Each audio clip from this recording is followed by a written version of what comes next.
여러분,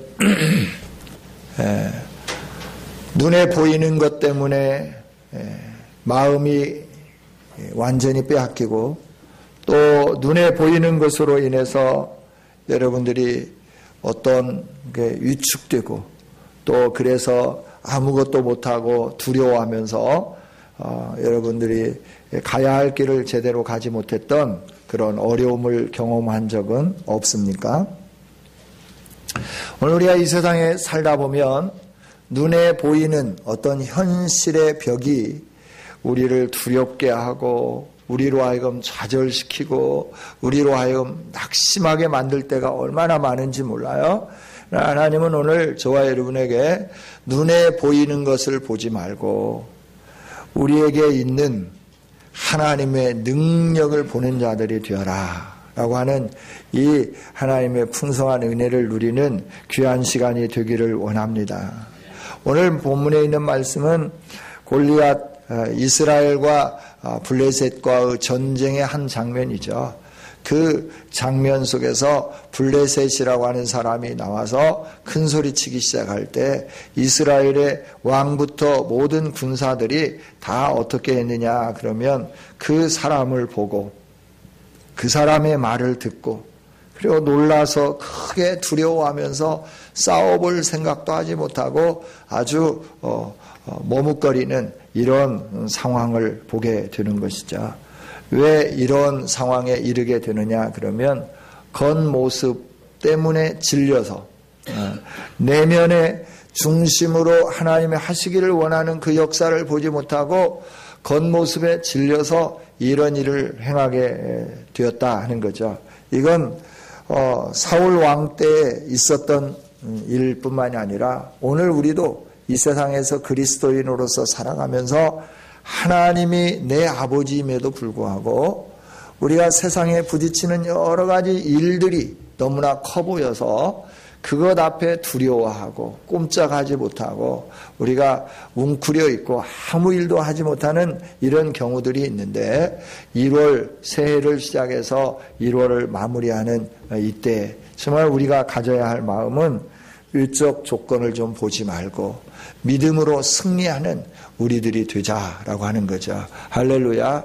저와 여러분이 외적 조건에 짓눌리고 기죽고 그러지 말고 전능하신 하나님이 나와 함께 하심을 바라다 보면서 2013년 한 해 정말 우리의 내면 세계를 강하게 해서 승리하는 아름다운 성도들이 다 되어지기를 원합니다. 외적인 것은 우리가 판단하기가 참 어려워요. 그렇죠? 맛집 뭐 이렇게 나와서 어느 지역에 가서 식사를 맛있게 하려고 가보면 다 거기 보면 원조라고 다 써놨어요. 원조.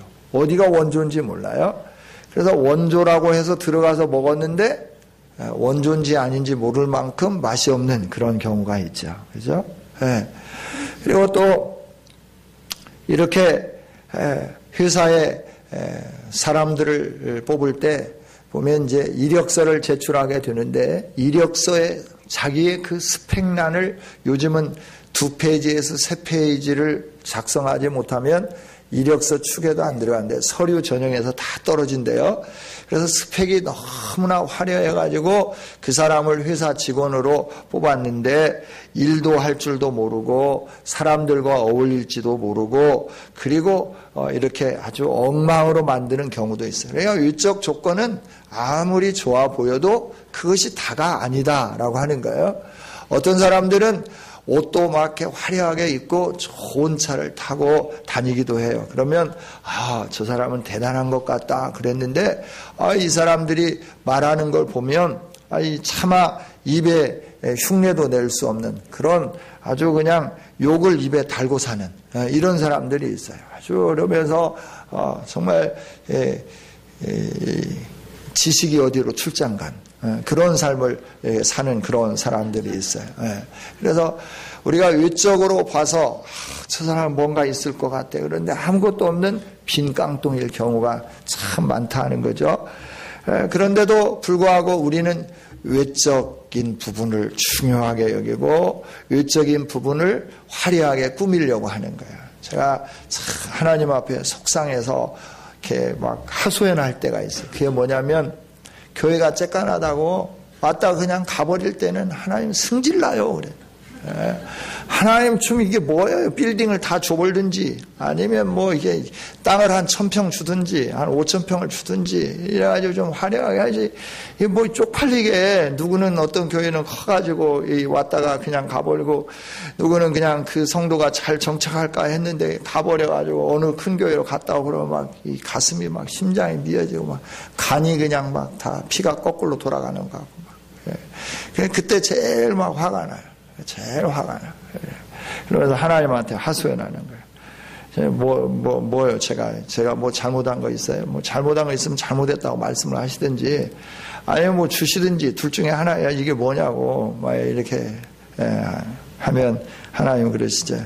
내가 모든 걸 주권을 가지고 하는데 네가 나한테 까불래? 그러면 제가 아무 말도 못하지만 그래도 하나님 앞에 화날 때가 있어요. 그런 부분이 화날 때가 있어요. 아니면 정말 뭐 이렇게 하나님 어떻게 해주시든지 말이야. 우리가 의형이 중요하지 않은 걸 알면서도 우리가 의형에 치장하는 이유가 있어요. 왜냐하면 우리는 그동안에 전통이 그래 왔잖아요. 의형적이었잖아요. 양반들이 밥을 아무것도 못 먹고 굶고 나오면서도 도포 입고 갓 쓰고 물 한 잔 마시고 나오면서도 이쑤시개로 이를 쑤시고 다닌다고 그러잖아요. 하고. 왜냐하면 체면 문화예요. 양반 체면에 그럴 수 있냐라고 하는 거죠. 그러다 보니까 이게 우리의 내면 세계에 딱 자리를 잡고 있는 거예요. 그래서 외적으로 좀 아름다워 보이고 화려해 보이려고 하는 이런 일들이 있다 하는 거예요. 우리의 근본적인 습성 때문에 의형에 치중하고 있지 않나 생각해요. 그래서 외적으로는 부흥하고 성장하고 화려하고 그런데 내면은 아름답지 못한 것들이 너무나 많다 하는 거죠. 근데 우리 하나님 뭐라고 말씀하시냐 그러면 이 의형을 중요하게 하는 이 시대에 너희 그리스도인들은 의형이 아닌 하나님이 살피시는 마음 중심을 올곧게 하고 바르게 해라 이렇게 말씀을 해주는 거죠. 그래서 우리 의형을 단장하지 말라 이 말씀을 베드로전서 3장 3절부터 4절까지 해서는 이렇게 말씀하시잖아요. 너희의 단장은 머리를 꾸미는 것이 아니다. 금을 차는 것이 아니다. 아름다운 옷을 입는 외모를 치장하는 것이 아니다. 너의 단장은 오직 마음에 숨은 사람을 속 사람을 온유함으로 안정한 심령으로 썩지 아니할 것으로 해라. 이는 하나님 앞에서 값진 것이다. 이렇게 말씀해 주는 거예요. 그러니까 베드로 사도가 목회할 때도 아주 겉으로 치장하는 이런 여성도들이 좀 많이 있었던 것 같아요. 그러니까 머리를 따고 머리를 꾸며가지고 거기다가 이제 예쁜 비녀도 하고 막 이랬을 것 같아요. 아름다운 옷도 입고. 물론 하나님 앞에 예배할 때 우리가 깨끗하고 정성을 다해서 아름다운 옷을 입고 예배해야 합니다. 그러나 의형을 치중하는 일에 집중하면 안 된다 하는 거예요. 우리는 의형보다도 내면을 새롭게 만드는 우리 모두가 되어지기를 원합니다. 심리학을 연구하는 사람들이 연구한 결과를 보고했는데 참 재미있어요. 그게 뭐냐 그러면 겉모습을 꾸미는 사람일수록 속 모습을 꾸미는 데는 관심이 없다 하는 거예요. 겉은 아름답게 꾸미는데 속은 텅텅 비어있는 사람이 너무나 많다고 하는 거예요.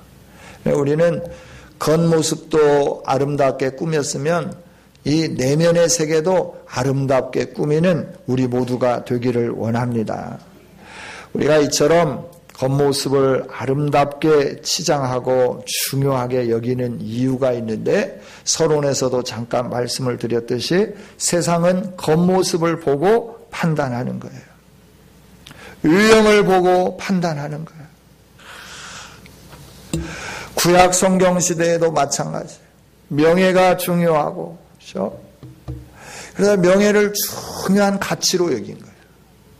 그래서 성문에 앉아서 오고 가는 사람들, 그게 원로로 성문에 앉아서 뭔가를 이렇게 재판해 주는 거, 이게 그 사람의 명예예요, 명예. 이런 일들이 예수님 당시에는 어떻게 보였느냐 그러면 너무나 유형적인 것이 만연하기 때문에 예수님이 외식이라 이렇게 표현하는 거예요. 외식하는 자들아, 너의 가면을 벗어라. 예수님이 이렇게 말씀하시잖아요. 이 외식이라고 하는 건 뭐냐 그러면 연극하는 사람들이 무대에서 쓰는 가면을 말해요. 가면을 쓰고 연극을 해요. 오늘날 연극하는 사람들은 자기의 얼굴 가지고 그대로 하지만 옛날 헬라 시대에 연극하는 사람들은 자기가 여러 가지 일들을 해야 되기 때문에 자기 얼굴을 나타내 보이면 안 되잖아요. 그래서 얼굴에 가면을 쓰고 했어요. 그래서 가면 쓴 상태의 얼굴을 가리켜서 외식이라고 말하는 거죠. 외식한다고 하는 거는 가면을 썼다고 하는 건 뭐예요? 얼굴을 가렸다고 하는 거는 진정한 모습이 뒤에 감춰져 있다라고 하는 거죠. 보여지는 것이 진실이 아니다라고 하는 의미도 같이 포함되어 있는 것이죠. 그래야 보여지는 것은 그렇게 의미가 없기 때문에 힘도 없는 것이죠. 오늘 우리는 그럼에도 불구하고 유형 때문에 죽고 유형 때문에 살고 눈에 보이는 것 때문에 우리 마음 빼앗기고 눈에 보이는 것 때문에 기가 질리고 눈에 보이는 것 때문에 우리가 하나님의 사람으로서 믿음으로 승리하지 못하고 믿음 없는 그런 삶을 살 때가 얼마나 많은지 모른다라고 하는 거예요. 이런 저와 여러분에게 세상은 외모를 중요하게 여기지만 하나님은 마음 중심을 보신다 하는 사실을 기억하면서 우리의 내면을 강한 믿음의 용사로 훈련하고 강한 믿음으로 새롭게 만드는 아름다운 성도들이 되기를 원합니다. 오늘 본문에서도 그렇잖아요. 본문에 등장하는 게 블레셋 사람들이 침공해 왔어요. 그래서 진을 가다듬고 쭉 서 있어요. 그래야 거기에 맞서서 이스라엘 사람들도 군대를 동원해가지고 같이 이제 딱 맞서 있는 거예요. 양쪽 군대 진영이 이렇게 딱 거리를 두고 있는데 가운데는 골짜기예요. 근데 그 골짜기에 키가 그냥 아주 기골이 창대한 가드 사람 골리앗이 딱 나타나는 거예요. 노투구를 썼고 그 다음에 갑옷은 이렇게 비늘 갑옷을 입었어요. 비늘 갑옷을 입었다는 것은 철을 이렇게 비늘처럼 만들라고 다 꿰었으니까 그 무게가 얼마나 많겠어요. 걸어 다닐 때마다 막 철렁철렁 소리가 나고 막 촥 할 때마다 촥촥 소리가 나니까 이 소리에 그냥 기가 죽는 거죠. 거기에다가 이 어깨와 어깨 사이에 단창을 맸는데 단창 자루가 배틀채처럼 요즘은 배틀이 없어서 배틀채가 얼마나 두꺼운가 모르죠. 배를 짤 때 그 틀이 이따하게 두껍잖아요. 이 단창의 이 창자루가 배틀채처럼 이렇게 두꺼운 거예요. 그리고 그 창 끝에 있는 이것이 그냥 아주 굉장히 그냥 크고 무섭게 생긴 거죠.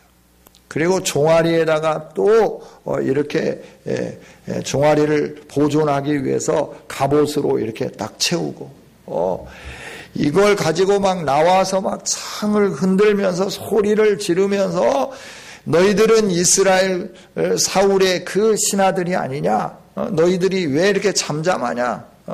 너희들 다 죽었냐? 나와봐라! 막 이렇게 소리를 치고 막 난리를 치는 거죠.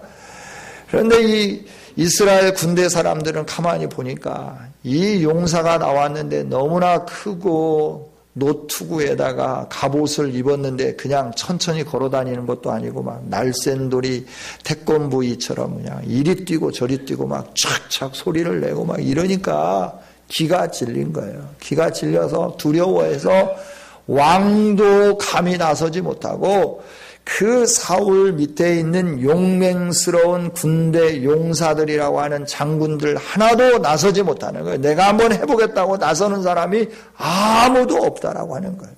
다 두려워하고 있는 거예요. 왜 그러죠?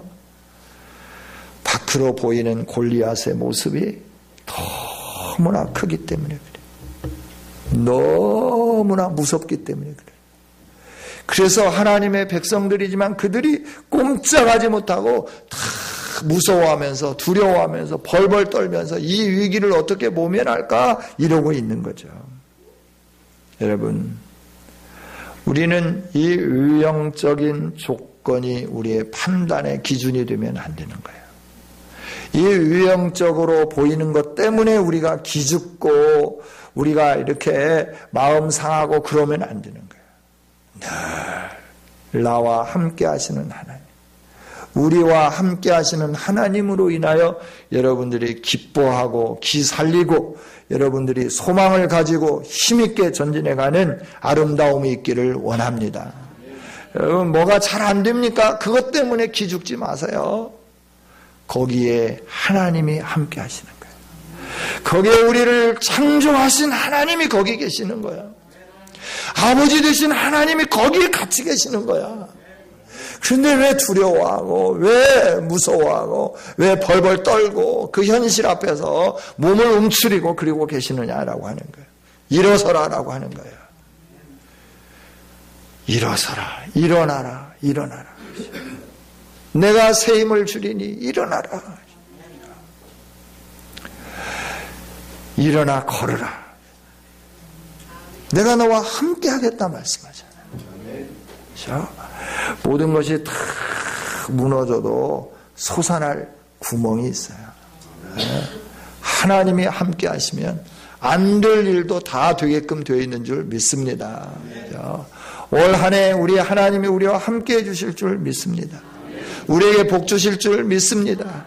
따라서 우리가 두려워하지 않았으면 좋겠습니다. 무서워하지 않았으면 좋겠습니다.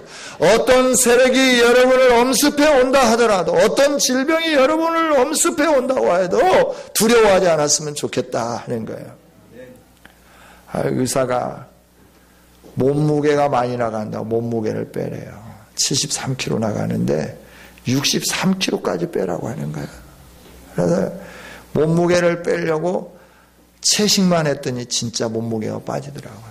69kg까지 가는데 이건 이제 요요 현상이 오는 거예요. 막 어지럽고 빙글빙글 돌면서 이렇게 가다가도 막 이렇게 쓰러질 것 같고 온몸이 힘이 없고, 그래서 고기를 안 먹는 대신에 못 먹게 만드는 생선을 좀 먹었어요. 생선도 이것이 기름기더만요. 몸에 뱃살이 좀 쪄요.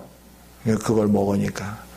그런데 일단 이렇게 딱 당신은 뭣도 안 좋고 뭣도 안 좋고 뭣도 안 좋아하고 갑자기 죽을 수 있습니다. 그 소리를 들으니까 천하의 질병은 나 혼자 갖고 있는 것 같아. 다른 사람 병은 하나도 병이 아니야.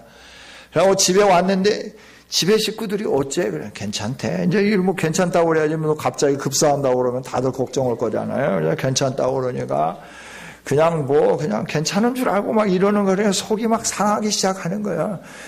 내가 병원에 갔다 왔으면 좀 이렇게 대우도 좀 달라지고, 뭐, 이래야 되는데, 뭐, 이것도 아니고, 뭐, 속상하게 하는 건 계속하고, 이러니까. 다른 사람들은 막 하나도 안 보이는 거예요. 뭐, 다른 사람, 뭐, 질병은 질병으로도 안 여겨지고, 내 질병만 질병으로만 여겨지더라고요.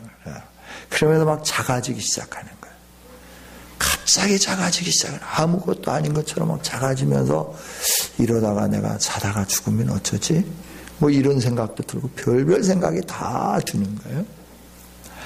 여러분, 그런데 오늘 하나님이 창세기를 묵상하면서 나를 창조하신 하나님, 나를 지켜주시는 하나님, 나를 통하여 계획을 이루시기를 원하시는 하나님, 그 계획이 이루어지기까지는 함께 하신다고 하는 이 말씀이 저의 가슴에 탁 와 닿으면서 소망이 생기기 시작하는 거예요. 아무리 질병이 나를 억누르고 나로 하여금 의기소침하게 만들려고 해도 하나님이 함께 하신다고 하는 이 사실이 나를 사로잡으니까 그냥 건강한 사람처럼 아무 일이 없었던 것처럼 새 힘이 솟고 막 열심히 일하게 되는 거예요. 할렐루야. 여러분 그렇습니다. 유형적인 것이 우리를 참 얼마나 억압하는지 몰라. 그래서 사단이 우리의 마음을 알아요. 우리가 뭘 두려워하는지, 언제 우리가 가장 힘이 없는지, 언제 우리가 의식을 잃는지 우리를 너무나 잘 아는 사단이 우리 앞에 그 골리앗을 항상 놔둔다라고 하는 거예요.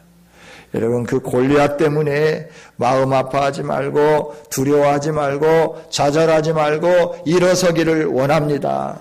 여러분을 짓누르는 것이 질병입니까? 일어서십시오. 만병의 의사가 되시는 예수 그리스도가 계시잖아요. 우리를 창조하신 하나님이 계시잖아요. 할렐루야. 우리의 뇌의 구조를 보면 뇌가 이렇게 막 꼬불꼬불하게 생겼잖아요. 이게 이제 호두같이 생겼다 그래갖고 호두를 많이 먹으면 머리 기능이 좋아진다 그래서 호두를 많이 먹은 사람들이, 그래서 호두가 내가 인기가 있대요. 많이 좀 드세요.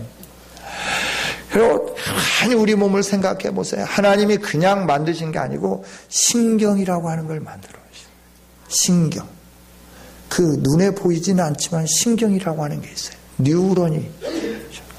그 신경이 쭉 연결돼 가지고 이 뇌에서 명령을 내리면 그 명령이 신경을 따라서 쭉쭉쭉쭉 가기 시작하는 거예요. 그래서 움직이기 시작하는 거예요. 뇌에서는 명령을 내렸는데 신경이 마비되면 이게 안 움직여지기 시작하는 거죠. 야, 손아 올라가라 그랬는데 이 마비되면 안 올라가는 거예요. 그 신경을 누가 만드셨을까? 하나님이 만드셨어요. 심장을 만들었어요. 심장에 이제 영양을 공급해 주는 게 관상동맥인데 이 동맥이 세 가닥으로 가잖아요. 거기에 심장에다 피를 집어넣어 주는 거예요. 이 혈관의 길이가 엄청 길잖아요.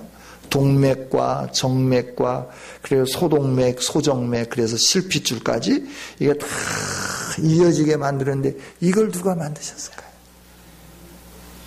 누가 만드셨죠? 언제 만드셨죠? 흙으로 사람을 만들 때 그걸 다 빚으셨다고 하는 거예요. 콩팥도 만들고 쓸개도 만들고 비장도 만들고 큰 창자 작은 창자 그걸 하나님이 일일이 다 빚으신 거예요. 흙으로 빚어가지고 창자를 만들 때 어떻게 만드셨을까?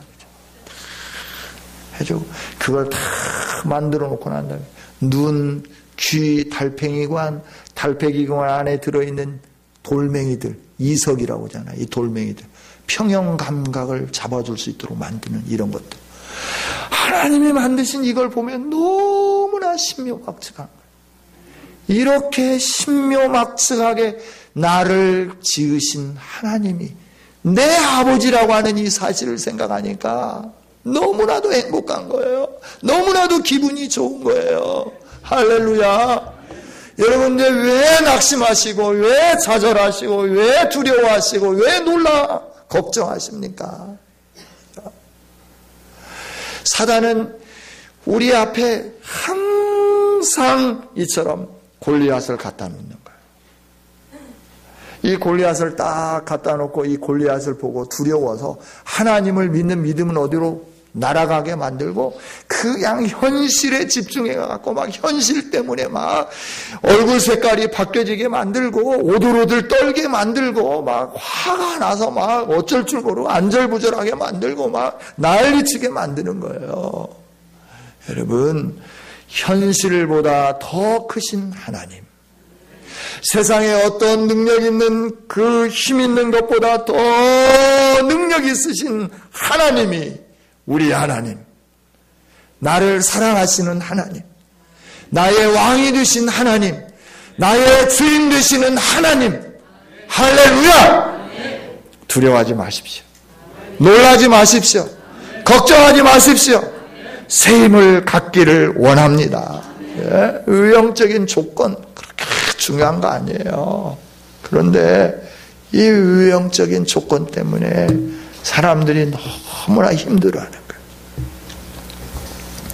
큐티 이렇게 합시다 라고 하는 책을 쓴 이상규 목사님이 자기가 큐티 강사를 다니면서 전국을 순회하는데 늘 마음에 걸리는 게 뭐냐면 학위 문제. 다른 강사들은 다 어디에서 뭐 PhD 뭐 이 끝에가 뭔 D 그런데 자기는 그게 없어. 그냥 신대원 졸업. 그것이 끝이야. 그래서 그 학위를 따기 위해서 어떻게 하든지 간에 미국에 가려고 무림을 치면서 이제 미국에 갈 조건이 다 갖춰졌어요. 그런데 성탄절 날 아침에 큐티를 하는데 동방 박사가 예수님에게 와서 엎드려 경배하고 황금과 유향과 몰약을 드리는 거예요.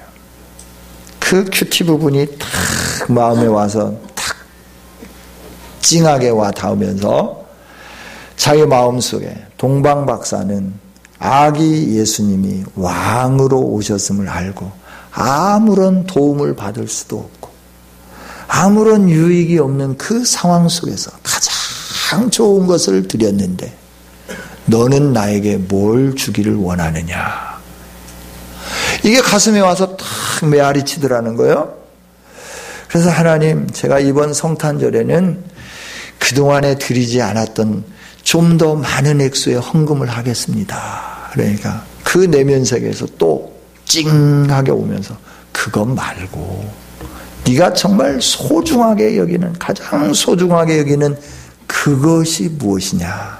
그걸 나에게 줄 수 없겠느냐. 하나님, 그것만은 안 돼! 라고 소리를 쳤다는 거예요. 그 학위에 대한 컴플렉스. 왜냐하면 요즘 사람들이 그 의형적인 걸 너무 많이 따지니까. 그렇죠? 그래서 사람들이 이 의형적인 것 때문에 너무나도 이렇게 막 그 의형적인 것에 압도당하고 막 이럴 때가 너무나도 많잖아요. 그런데 울면서 하나님 앞에 하나님이 원하신다고 하면 제가 저의 박사학위도 주님께 올려드리겠습니다. 주님 드리겠습니다. 제가 포기하겠습니다. 포기하고 나니까 학위를 가진 사람보다도 더 하나님이 높이 들어서 전국의 열방 가운데 다니면서 순회하면서 하나님의 말씀을 어떻게 묵상하는지, 그 말씀을 묵상할 때 하나님 주시는 은혜가 무엇인지 그걸 가르치고 나타내 보일 수 있도록 사용하셨다라고 하는 거죠. 할렐루야. 오늘 우리를 위축시키는 게 뭐냐라고 하는 거예요. 여러분들이 하나님 앞에 믿음으로 서가는데 여러분을 두렵게 만들고 여러분으로 하여금 앞으로 전진하지 못하게 만드는 그것이 무엇이냐라고 하는 거예요. 겉으로 좀 드러내야 할 그 어떤 것이 아무것도 없어서 그렇게 두려워하면서 그런 것이 뭐가 있냐라고 하는 거예요. 사람들은 의형을 좋아하지만 하나님은 중심을 받으시는 좋으신 하나님이신 줄 믿습니다. 그래서 유형적인 것을 여러분들이 갖추는데 신경도 써야 되겠지만 더 중요한 것은 우리의 겉모습을 화려하게 꾸미는 것보다도 더 소중한 것은 우리의 내면 안에 믿음의 스펙을 쌓아놓는 아름다운 성도들이 되기를 원합니다. 사울이 왕으로서 실패하고 하나님이 원하는 삶을 살지 않을 때 내가 이제 왕위를 패했노라. 사무엘아, 이사의 집에 가서 그 아들 중에 내가 점지해 놓은 아들이 있는데 그를 왕으로 기름 부으라 그랬어요. 그래서 사무엘이 준비하고 이새의 집에 갑니다. 그래서 아들들을 불러서 목욕을 시키고 이제 좋은 옷을 입혀서 사무엘 앞으로 이새가 딱 보내는데 큰아들 엘리압이 딱 나타나니까 역시 하나님은 좋은 왕을 예배해 놓으셔서 그리고 가서 딱 일어서서 나가려고 하는데 하나님이 사울 하고 옷을 딱 사무엘 하면서 옷을 딱 잡아당기는 거예요. 하나님 왜요? 엘리압은 내가 이미 버렸다. 사람은 외모를 보지만 나는 마음의 중심을 보느니라. 그도 아니다. 고개를 흔드시는 거예요. 그리고 맨 말째, 우리말로 하면 째말이 다윗을 하나님이 선택하시는 거예요. 그 그리고 사도행전 13장에서 다윗을 향하여 하나님 뭐라고 말씀하시니 이새의 아들 다윗을 만나니 내 마음에 합한 자라라고 하나님이 고백을 해주시는 거예요. 외적으로는 째말입니다. 자기 아버지도 인정할 수 없는 그 아들이었습니다. 그래서 자기의 아들들은 다 옷을 갈아입고 사무엘 앞을 지나가게 만드는데 다윗만큼은 형들이 치던 양까지 도맡아서 치도록 땡볕에 내버려뒀던 아들입니다. 그런데 하나님은 그 아들을 선택하셨어요. 양무리 가운데 선택하여서 이스라엘 주권자로 세워주시는 거예요. 왜 그랬을까요? 그가 외형적인 스펙은 없었습니다. 그러나 내면의 세계가 하나님을 바라보는 믿음이 있었다고 하는 거예요. 여호와는 나의 목자시니 내가 부족함이 없으리로다 선언하는 믿음이 있었다라고 하는 거예요. 낙심될 때마다 내 영혼아 네가 어찌하여 낭망하여 하며 불안하여 하는고 여호와 하나님을 바라라 라고 하면서 자기를 향하여 믿음을 불어넣는 이 믿음이 그 안에 있었다라고 하는 겁니다. 그랬을 때 하나님이 그를 높여주기 시작하는 거예요. 하나님의 말씀이라고 하면 자기의 생명을 걸고 그 말씀을 순종하는 믿음이 그 안에 있었다고 하는 거예요. 블레셋의 위기에서도 건져주시고 사울의 위기에서도 건져주시고 하나님께서 다윗을 높이 세워주시면서 다윗을 통하여 이스라엘의 평강을 주시고 이스라엘의 형통함을 주시고 이스라엘의 번영을 해주시는 것을 바라보기를 원합니다. 우리가 싸워야 할 것은 외적 조건이 아닙니다. 우리가 두려워해야 할 것은 외적으로 보이는 것이 아니다라고 하는 겁니다. 내면의 깊은 세계 속에 감춰져 있는 믿음이다라고 하는 거예요. 믿음. 하나님을 향한 믿음, 하나님을 믿는 믿음, 그 하나님이 나와 함께 해주시고 그 하나님이 나를 통하여 영광 받으실 것이고 그 하나님이 나를 통하여 계획하신 모든 계획을 성취해 주실 거라고 하는 확실한 믿음, 그 믿음을 쌓아가는 아름다운 성도들이 되기를 원합니다. 그 믿음을 쌓아서 눈에 보이는 악한 세력의 모든 괴계들을 물리칠 수 있는 아름다운 성도들이 되기를 원합니다. 그렇습니다. 하나님이 원하시는 건 바로 그거예요. 우리들이 어떤 믿음의 소유자냐라고 하는 거예요. 하나님께서 아브라함을 부르시고 가나안 땅에 두셨지만 하나님이 약속하신 그 자녀는 주시지 않고 그돌라 오멜과 동맹한 4개의 동맹국에 의해서 소돔 왕을 비롯한 5개의 동맹국이 패하고 자기 조카 롯이 잡혀가고 그들을 집에서 길리운 318명의 군사들을 데리고 가서 끌고 데리고 오고 난 다음에 하나님께서 아브라함에게 찾아오시죠. 아브라함아 두려워 말라. 나는 너의 지극히 큰 하나님이고 너의 상급이다. 그럴 때 아브라함이 하나님 뭘 주시려고요? 라고 묻습니다. 그때 하나님이 아브라함에게 답하죠. 내가 너의 자손을 그리고 너에게 이 땅을 주겠다라고 말씀해요. 그럴 때 하나님 이제 지쳤습니다. 나는 우리 집에서 길리온 다메섹 엘리에셀 이 사람을 후계자로 삼았습니다. 아브라함 아니야. 너로 말미암아 낳는 아들이 너의 후계자야. 다메섹 엘리에셀이 아니야. 하나님 약속해놓고 지금까지도 안 주는데 그러면 어떻게 해요? 아브라함을 부릅니다. 하늘을 보라. 별들이 보이지? 별들의 수를 셀 수 있겠냐? 아니요. 너의 후손이 저 별처럼 많게 될 거다. 그럴 때 아브라함이 믿습니다.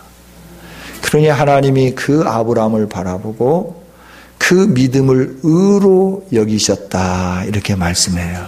할렐루야. 외적 조건은 자기가 집에서 길리운 318명의 군사도 있습니다. 그들과 오멜과 동맹한 4개의 동맹국가와 그 군사들을 다 물리칠 수 있을 만큼 용맹스러운 사람들이에요. 그럼에도 불구하고 후사가 없어요. 자기 후사가 없으니까 하나님의 약속을 잠깐 잊어버린 거예요. 그리고 이제 나는 다메섹 엘리에셀에게 나의 모든 것을 다 물려줘야 되겠다 결정할 때 하나님이 찾아오셔서 말씀하는 거예요. 다니엘, 위적으로 아브라함, 위적으로 바라볼 때 너 불안하지? 두렵지? 놀라지 마. 내가 약속한 걸 이루어줄 거야. 너의 자녀가 하늘의 별처럼 무수하게 많게 될 거야. 이걸 믿느냐? 아브라함이 예, 믿겠습니다 라고 말할 때 하나님이 의로 여기시고 그에게 복을 주시기 시작하는 거예요. 할렐루야. 그전에도 하나님을 믿고 믿음으로 따라와서 복을 주셨는데 하나님이 창세기에서 다시 한번 말씀해 주는 거예요. 네가 믿으니 내가 그 믿음을 너의 의로 내가 받겠다. 그러면서 그 복을 쏟아부어 주시기 시작하는 거예요. 여러분, 우리의 환경 가운데 현실 속에 하나님이 약속해 주셨는데 그 약속이 지금 당장 성취되지 않는다고 답답해하고 불안해하고 염려하고 근심하게 만드는 그 어둠의 세력 골리앗 앞에 무릎 꿇는 우리가 되지 않았으면 좋겠습니다. 우리는 그 일령적인 걸 보지 말고 하나님의 약속을 바라다 보면서 믿음으로 반응하는 아름다운 성도들이 되기를 원합니다. 정직하게 나 자신을 하나님 앞에 드러내놓고 솔직하게 심정을 고백하고 말씀으로 무장하고 기도로 무장하고 성령으로 충만해져서 외형적인 것에 마음 빼앗기는 우리가 아니고 눈에 보이는 것 때문에 무릎 꿇는 우리가 아니라 나와 함께 하시는 하나님, 온 우주 만물을 창조하시고 주관하시는 그 하나님이 나의 아버지시고 나의 주인이시고 나의 왕 되심에 대해서 믿음으로 전진해가며 골리앗을 이겨 싸워 승리하는 2013년 한 해가 되기를 원하고 우리 성도들이 되어지기를 주님의 이름으로 축원합니다. 하나님 감사합니다.